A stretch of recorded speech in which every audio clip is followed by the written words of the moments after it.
राधे राधे। अनन्य प्रेम ही भक्ति है।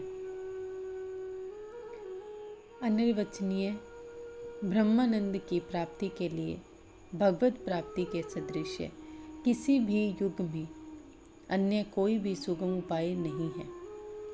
कलयुग में तो है ही नहीं, परंतु यह बात सबसे पहले समझने की है कि भक्ति किसे कहते हैं। भक्ति कहने में जितनी सहज है, करने में उतनी ही कठिन है। केवल बाहरी आडंबर का नाम भक्ति नहीं है। भक्ति दिखाने की चीज नहीं है, वह तो केवल हृदय का परम गुप्त धन है। भक्ति का स्वरूप जितना गुप्त रहता है, उतना ही वह अधिक मूल्यवान समझा जाता है।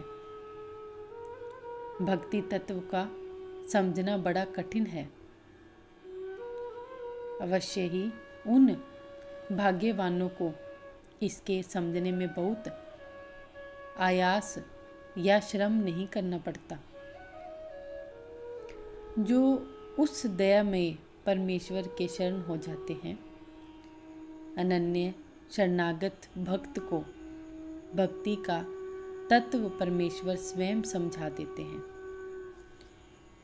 एक बार भी जो सच्चे हृदय से भगवान की शरण हो जाता है, भगवान उसे अभय कर देते हैं। यह उनका व्रत है। भगवान की शरणागति एक बड़े ही महत्व का साधन है, परंतु उसमें अनन्यता होनी चाहिए। पूर्ण अनन्यता होने पर भगवान की ओर से तुरंत ही इच्छित उत्तर मिलता है। विभीषण अत्यंत आतुर होकर एकमात्र श्री राम के आश्रय में ही अपनी रक्षा समझकर श्री राम की शरण आता है। भगवान राम उसे उसी क्षण अपना लेते हैं।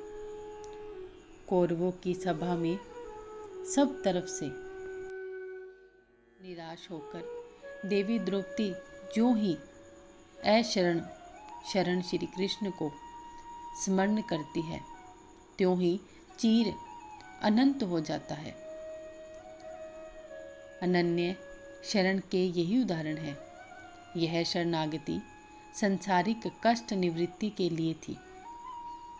इसी भाव से भक्तों को भगवान के लिए ही भगवान के शरणागत होना चाहिए। फिर तत्व की उपलब्धि होने में विलंब नहीं होगा।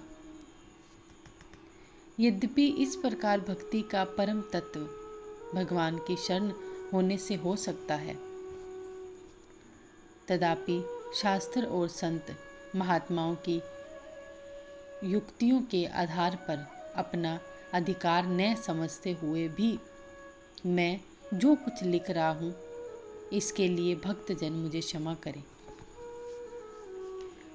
परमात्मा में परम अनन्य विशुद्ध प्रेम का होना ही भक्ति कहलाता है।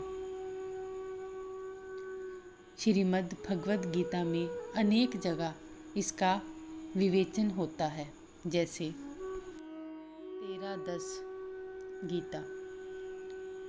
आगे कहते हैं, आदि इसी प्रकार का भाव नारद और शांडिल्य सूत्रों में पाया जाता है। अनन्य प्रेम का साधारण स्वरूप यह है, एक भगवान के सिवा अन्य किसी में किसी भी समय आसक्ति न हो। प्रेम की मगनता में भगवान के सिवा अन्य किसी का ज्ञान ही न रहे। जहाँ जहाँ मन जाए वहीं भगवान दृष्टिगोचर हो। यूँ होते होते अभ्यास बढ़ जाने पर अपने आप की विस्मृति होकर केवल एक भगवान ही रह जाए। यही विशुद्ध अनन्य प्रेम है। परमेश्वर में प्रेम करने का हेतु केवल परमेश्वर या उनका प्रेम ही हो। प्रेम के लिए ही प्रेम किया जाए, अन्य कोई हेतु न रहे। मान, बड़ाई, प्रतिष्ठा और इस लोक तथा परलोक के किसी भी पदार्थ की इच्छा की गंध भी साधक के मन में न रहे। त्रैलोक्य के राज्य के लिए भी उसका मन कभी न ललचावे। स्वयं भगवान प्रसन्न होकर भोग्य पदार्थ प्रदान करने के लिए आग्रह करे तब भी न ले। इस बात के लिए यदि भगवान रूठ जाए तो भी परवाह न करे। अपने स्वार्थ की बातें सुनते ही उसे अतिशय वैराग्य और उपरामता हो। भगवान की ओर से विषयों का प्रलोभन मिलने पर मन में पश्चाताप होकर यह भाव उदय हो कि अवश्य ही मेरे प्रेम में कोई दोष है। मेरे मन में सच्चा विशुद्ध भाव होता और इन स्वार्थ की बातों को सुनकर यथार्थ में मुझे क्लेश होता तो भगवान इसके लिए मुझे कभी न ललचाते। विनय, अनुरोध और भय दिखलाने पर भी परमात्मा के प्रेम के सिवा किसी भी हालत में दूसरी वस्तु स्वीकार न करें। अपने प्रेम हट पर अचल रहें। वह यही समझता रहे कि भगवान जब तक मुझे नाना प्रकार के विषयों का प्रलोभन देकर ललचा रहे हैं और मेरी परीक्षा ले रहे हैं, तब तक मुझ में अवश्य ही विषयासक्ति है। सच्चा प्रेम होता तो एक अपने प्रेमास्पद को छोड़कर दूसरी बात भी मैं न सुन सकता। विषयों को देख, सुन और सहन कर रहा हूँ। इससे यह सिद्ध है कि मैं सच्चे प्रेम का अधिकारी नहीं हूँ। तभी तो भगवान मुझे लोभ दिखा रहे हैं। उत्तम तो यह था कि मैं विषयों की चर्चा सुनते ही मूर्छित होकर गिर पड़ता। ऐसी अवस्था नहीं होती, इसीलिए निस्संदेह मेरे हृदय में कहीं न कहीं विषय वासना छिपी हुई है। यह है विशुद्ध प्रेम के ऊंचे साधक का स्वरूप। ऐसा विशुद्ध प्रेम होने पर जो आनंद होता है उसकी महिमा अकथनीय है। ऐसे प्रेम का वास्तविक महत्व कोई परमात्मा का अनन्य प्रेमी ही जानता है। प्रेम की साधारणता 3 संज्ञाएं हैं: गौण, मुख्य और अनन्य। जैसे नन्हे बछड़े को छोड़कर गौ वन में चरने चली जाती है, वहाँ घास चरती है और गौ का प्रेम घास में गौण है, बछड़े में मुख्य है और अपने जीवन में अनन्य है। बछड़े के लिए घास का एवं जीवन के लिए वह बछड़े का भी त्याग कर सकती है।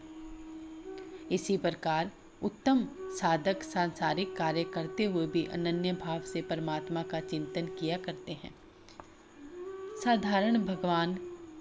साधारण भागवत प्रेमी साधक अपना मन भगवान में लगाने की कोशिश करते हैं, परंतु अभ्यास और आसक्तिवश भजन ध्यान करते समय भी उनका मन विषयों में चला जाता है। जिनका भगवान में मुख्य प्रेम है, वे हर समय भगवान को स्मरण करते हुए समस्त कार्य करते हैं, और जिनका भगवान में अनन्य प्रेम हो जाता है, उनको तो समस्त चराचर विश्व एक वसुदेव में ही प्रतीत होने लगता है। ऐसे महात्मा बड़े ही दुर्लभ है। इस प्रकार के अनन्य प्रेमी भक्तों में कई तो प्रेम में इतने गहरे डूब जाते हैं कि वे लोक दृष्टि में पागल से दिख पड़ते हैं। किसी की बालकवत चेष्टा दिखाई देती है, उनके सांसारिक कार्य छूट जाते हैं। कई ऐसी प्रकृति के भी प्रेमी पुरुष होते हैं जो अनन्य प्रेम में निमग्न रहने पर भी महान भागवत श्री भरत जी की भांति या भक्तराज श्री हनुमान जी की भांति सदा ही राम काज करने को तैयार रहते हैं। ऐसे भक्तों के सभी कार्य लोक हितार्थ होते हैं। ये महात्मा एक क्षण के लिए भी परमार्थ को नहीं भुलाते, न ही भगवान ही उन्हें कभी भुला सकते हैं। जय जय श्री राधे श्याम।